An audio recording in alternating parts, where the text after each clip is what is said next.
Hey there again, everybody. It's Douglas Scott McCarron. Um, you may have caught this earlier. I'm doing a series of videos about.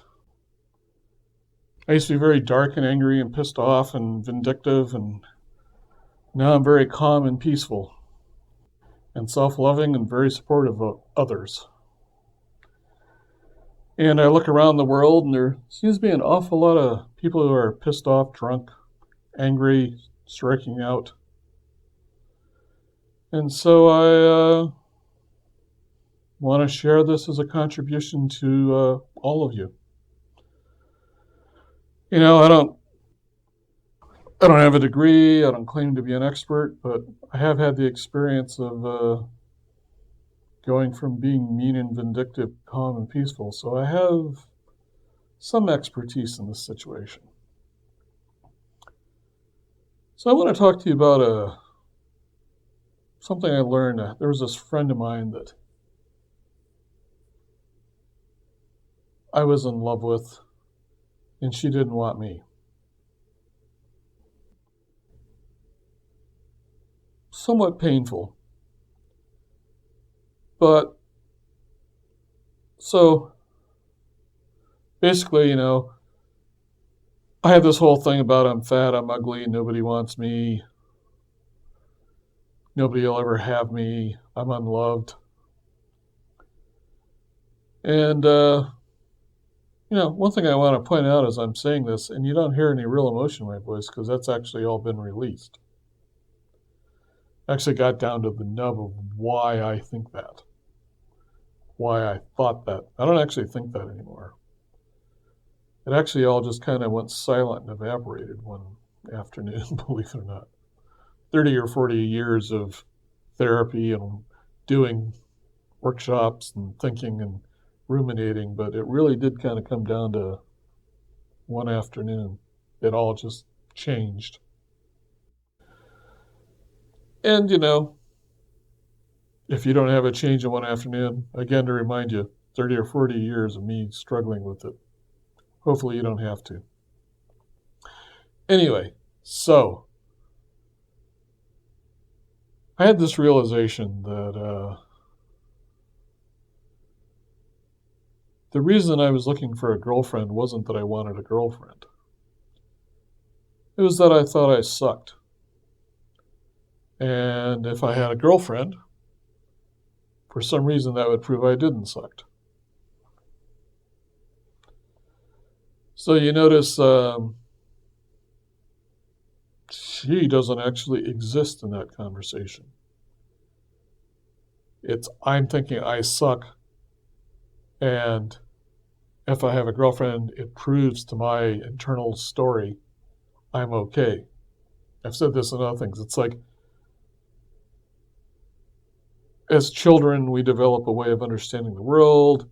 We develop this kind of cocoon that kind of like defends us and protects us, but it also explains to us how the world is, and it gives us the freedom and power to operate, but it's also kind of a prison. There's just this assumptions of this is just the way things are.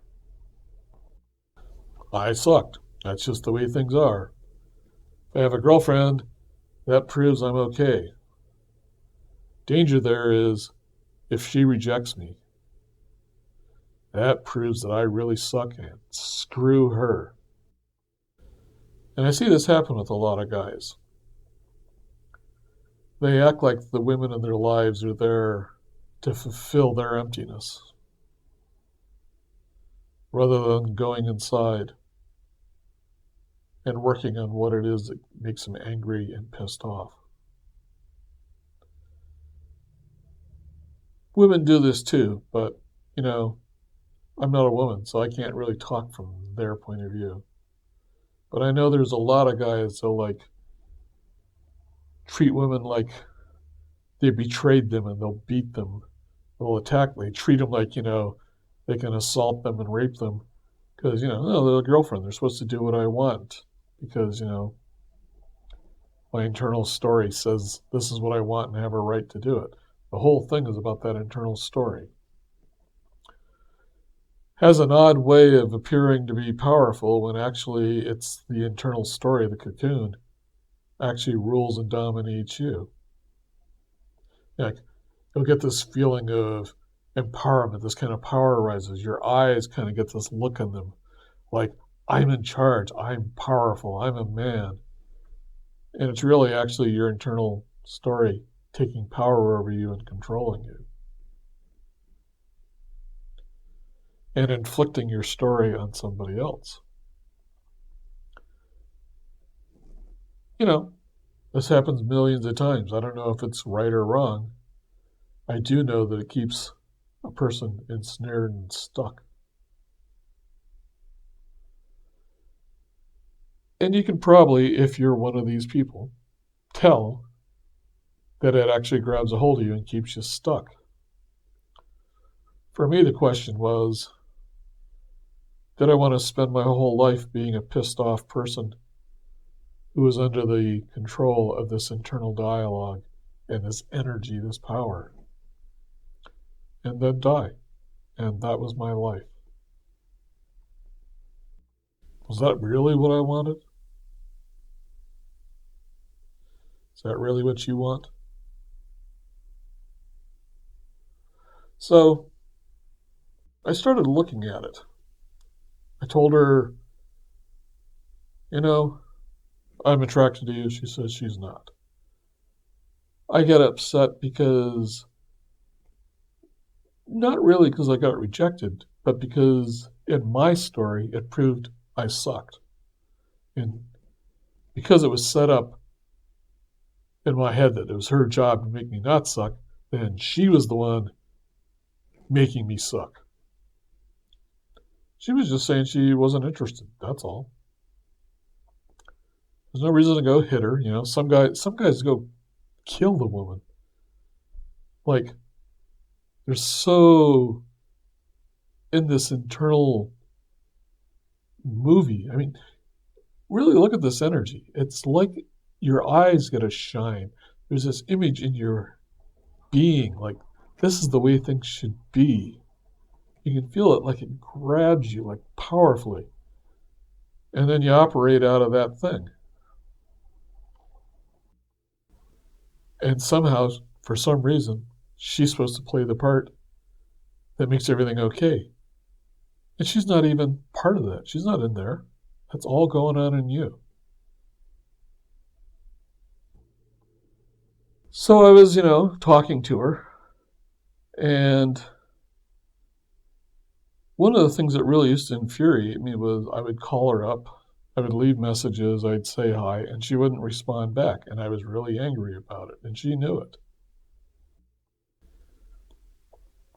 Once we reconciled and became friends, I told her this, and it really upset me. And she responded with this very interesting point that I'd never really considered. She said, well, whenever you called me, you were angry, and I didn't want to listen to it.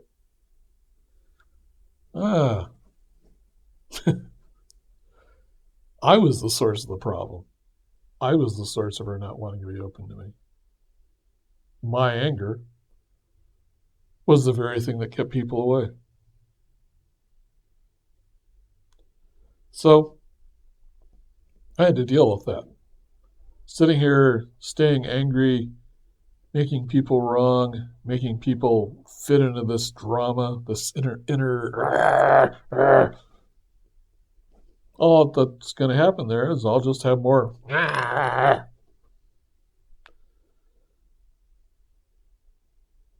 And what's really weird is it occurs as though it's absolutely true, but it's not. Like, I don't know if you've had the experience where you think a woman wants something and she says over and over she doesn't. And the whole attitude is, oh, well, she's lying, or, she doesn't really know what she wants, or, you just ignore it. And it's like this whole inner story thing, this whole inner cocoon can't conceive that there's something outside of it. And as long as your being and awareness is inside this cocoon, you're trapped by it. You'll think you're empowered in it, but it's actually the one running everything. And who you are, you not this cocoon, not this story of life that's developed over your life. You are ensnared in it to the point that it's like you're not even real. There's only the cocoon. And part of the reason I became peaceful and calm was I woke up to this. And the cocoon went silent, and this internal me, who was very calm and beautiful and wonderful, just sort of was there when it all went quiet.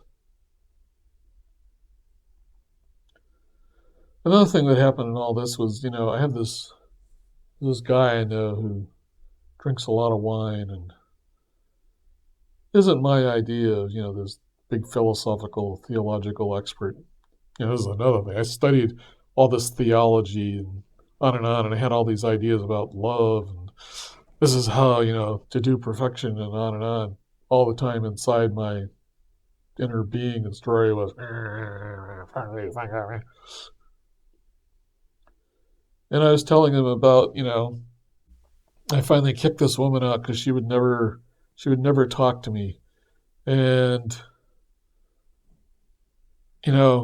I was really glad to have that biatch out of my life. And yet I would cry every night. And I was telling him this, and he says, yeah, well, I get it. You love her. I said, yeah, well, why can't she change and, be the way I want? And he says, well, because she's her. The other thing is you're trying to be right. What good is it to be right and lose the people you love? And that was a really good question for me. Because my being right was this cocoon of anger and being self-loathing and self-vindictive and striking out and being growly at everybody. Funny thing is, I'm the son of an Army officer, so I have this covering of being very sociable and friendly and on, because the thing about Army officers is they're all trained killers. And they're all willing to kill. But they're trained to be very socially nice and decorum and smile and on. But when you're in a room with a bunch of military people, you're in a room with a bunch of killers. They just don't appear to be that way. Some of that rubbed off on me. I wasn't a killer, but I had that pointlessness in me. And one of the big struggles I had was, so I mentioned in my suicide video, my mom killed herself when I was 18. At the time, I really couldn't see the point of living. It was just this endless pain. And at the time, it was like life just became kind of empty and pointless. And I later had this, experience with a bunch of things that it's more meaningless. I want to make a point here. Pointless means there's no point to it. Meaningless means all the meaning that I had is gone. It's not that life isn't good or wonderful. It's that I had all these meanings. I need a girlfriend to prove that I didn't suck. My life was over because my mom killed. It's just all this meaning. Everything was just endless meaning. That's what all this that was chewing away in my head. It was just all this bunch of meanings that I had made up over the course of my life. Made up or learned or whatever. So it's like when life became meaningless, as in all those meanings went away, suddenly real life appeared. And that guy was very calm and peaceful and wonderful.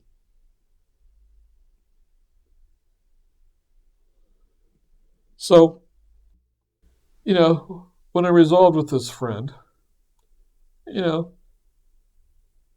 we both acknowledged that I was an asshole, and so was she. And we both had this, great big pile of crap that each one of us had done to each other. We could sit here and, here, honey, Have some crap from the past. Eat this. And we could do that all of our life. And you'd spend my whole life feeding crap to somebody else and then feeding crap to me and me going, oh, this all sucks in life, blah, blah, blah, blah, blah. But what good is that? So we both just agreed. That pile of crap's there and we're just not going to look at it anymore. We've just simply chosen to love one another. And it's going to, you may be in a relationship where the other person isn't following the protocol of your inner story. And, you may both be chewing away at each other. You do this, and you do this, and you do that, and you cheated, and you lied, blah, blah, blah.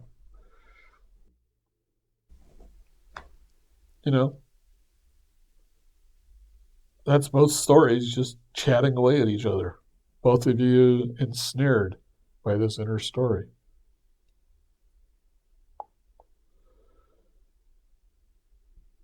My initial thought was, well, screw her. I'll just kick her out of my life. I'll go find another person. And of course, what's going to be there? I'll go find another person to put into my story, and then it's their job to prove I don't suck. And on and on and on and on and on it goes again. And I keep blaming women that, they aren't solving my problems. They aren't helping me feel fulfilled. And it's because I'm not even conscious of them. It was because I was all involved in my inner story, my inner upset. The way out of that is to just kind of get that pile of crap is there and just don't operate from it anymore. You may be in a relationship where there's all this crap going on. Now, maybe sometimes you do need to break up, but a lot of times it's just,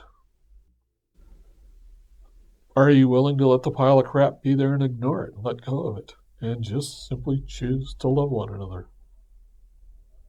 Because that's what will actually break up the hold of the cocoon.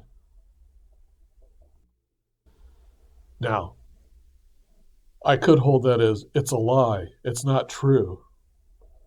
Because this story of made up stuff that I've held to be true is the truth. And I have to stand by it because it's the truth. But it isn't. It's just a bunch of stories and upsets. And it wants you to try and solve it. The trick is to not solve it. The trick is to complete it. And just let it sit there and do nothing with it. And open yourself to the others. What good is it to be true? What good is it to be right and lose the ones you love?